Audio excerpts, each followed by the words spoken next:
What is up? What is up, my dudes?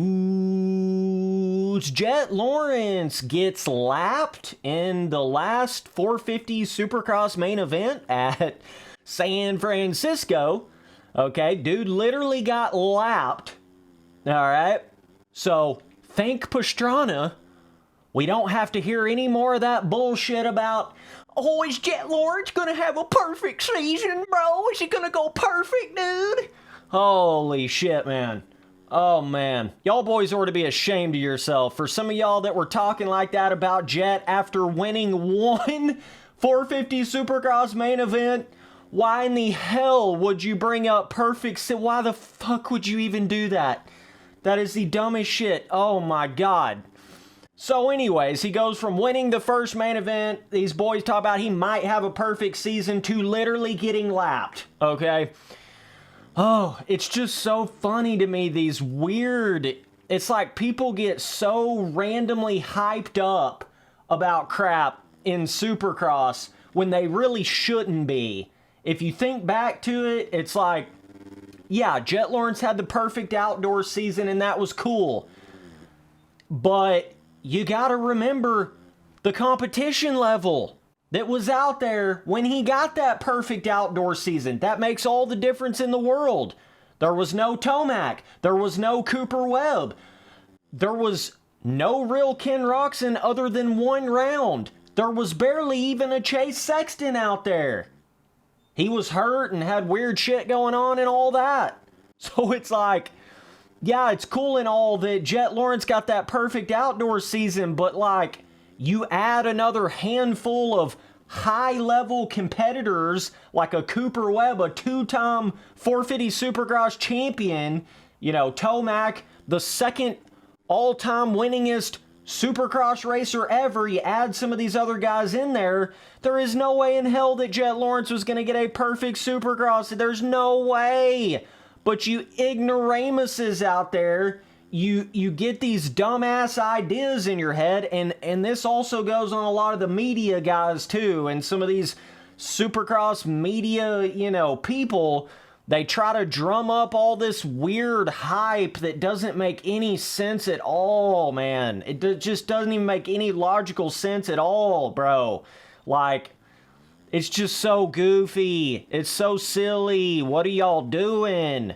Another thing I want to get into that is absolutely hilarious from some of the Supercross commentators and some of the guys up there, you know, every time, it never fails, every time we have a mud race in Supercross, they want to act like we've never had a mud race before, and they want to act like, oh, how are these guys getting their career best finishes? I mean, oh my gosh, this guy that, you know, he's never actually normally up here like this, but he's going for a career best finish, dude. Oh my God, how is he doing it? It's almost like, you know, I don't know, maybe the track is muffed up to shit and, you know, it completely changes the normal results of the race, you know, something like that. I don't know, bro.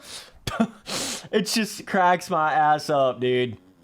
Like, yeah, there's a reason why these random ass dudes get their career best finishes in mud races, okay? There's a reason for that. Stop acting like it's so shocking, or it's so like, oh my God, this is so impressive that this certain rider is way up here getting his career best finish, dude. Like, gee, I don't know why that's happening. It's just so goofy. I don't know what the hell they're doing. I don't know why they talk like that. I don't know why they act like that. That happens in every mud race ever. Somebody has their career best finish every time there's a mud race, because it's not the same thing as a normal Supercross race, okay? It's not the same thing.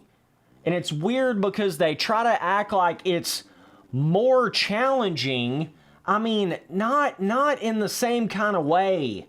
Like, really anybody can win a mud race because it evens everything out, you know? Whereas when you have a normal Supercross race, it's way harder for these, like, you know, privateers and some of these fifth place and back normally kind of guys to get up there because they're just not going to have the speed. They're not going to have the rhythm lines at the same level. They're not going to have the whoop speed like all these guys. But when you go in there and you have a mud race, and on top of that, you basically shrink down every rhythm section, you take away the whoops entirely, of course you're going to have some random dudes that ain't normally up there like that. Stop acting fucking surprised about that. That's so weird to me. You know, how often do we have a true mud race in Supercross? Maybe one race a year, maybe we have a mudder. So it's like, if somebody does good in a mud race in Supercross, that does not tell you a damn thing about how they're going to do in 95% of the other tracks out there, or in the championship, or anything like that. You know, in case in point, Jett Lawrence getting lapped. He would never normally get lapped in a 450 Supercross main event, typically. Okay? So, I don't want to hear any more about this. Oh, this proves that Tomac's got the spark back. Oh, this proves that all y'all boys was wrong about Tomac because the last round y'all were wrong. Bro, it's a mud race. Stop. It is a mud race. It is not normal conditions. It does not tell you anything about anything. Sexton rips the craziest hole shot of his life. You know, and he goes out there and ends up lapping Jett Lawrence. I think he ended up lapping Hunter Lawrence.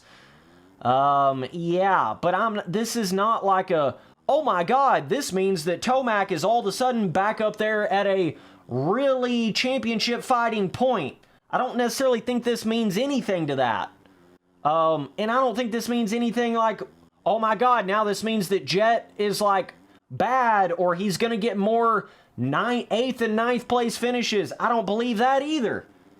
And it also, I mean, yeah, it's cool that Sexton won, but it's not really saying like, oh wow, Sexton's going to go out there and, you know, dominate Jett Lawrence. It don't really mean that either. Again, case in point, going back to my original point, a mud race does not tell you anything. It's an anomaly. It is a random, once in 25 main events, random kind of thing. You should not be basing anything off of a mud race. You should not be basing a damn thing off of a mud race. Like, I don't know why that still needs to be said. I don't know why it still seems to be such a confusion up there in the booth. I don't know what the hell, but it's just, I mean, we're not going to know anything till we get to the next round that is not a mudder and we see the main event. That's the only time frame we're going to know anything about anything, really, because you can't really base everything about the first round, you know? But it just so happens the second round, the round where you normally get like a better idea of where everybody's at, it just so happens it ended up being a mudder. So then now it's almost like we've had 2 first rounds. It's not really showing you anything about, oh my God, this means Jett Lawrence sucks or something either, you know? But I also didn't think there was any way in hell that Jett Lawrence was going to have a perfect, you know, Supercross season even without a mudder. Even if there wouldn't have been a mudder, there would have literally been 0 chance of Jett Lawrence having a perfect Supercross season. And you certainly wouldn't even talk about that until he was at least like 10-0 or, you know, 6-0 or 9-0, you know, 6 or 9-0, you know what I'm saying? You just wouldn't even mention it. But it's, you know, it's these weird ass narratives, these weird ass hyped up bullshit ass narratives that get developed in Supercross because he had the perfect outdoor season. Now all of a sudden people want to act like he might have a perfect Supercross. It's just so goofy, bro. Oh my lant. Like so in my opinion, they went a little too far taking the whoops out. It was one thing to cut out the triples and stuff. I mean, that's kind of whatever, but they should not have taken those whoops out. They just should not have done that, in my opinion. So anyways, definitely let me know down in the comments what you guys think. But yeah, Jett Lawrence got lapped, but this is not a sign of anything. He could come out there and whoop their ass next round. I kind of think he is going to come out there and whoop their ass next round. So, you know, it kind of goes both ways. It's like, you know, This doesn't really prove anything about how Tomac's season's gonna go, and it also don't prove anything about how Jett Lawrence's career or season's gonna go. I meant, you know what I'm saying? It's just not telling you anything about either one of those things.